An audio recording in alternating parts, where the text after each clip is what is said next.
At Lance Construction, what we build may vary, but one thing remains constant. There is always a story. In December, we traveled just down the road from our home base in Broadway for our Building Our Community story, highlighting John C. Myers Elementary School. Named after former Rockingham County School Superintendent John C. Myers, the school has educated the thousands of children, playing a vital role in not only their lives, but in the community as well. Home of the Jakes, the school went through a major renovation and addition in 2019, completed just in time for the 2020 school year.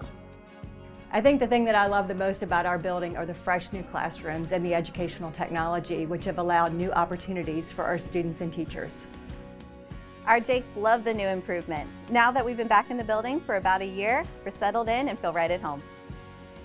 Join us again soon for Building Our Communities, presented by Lance Construction.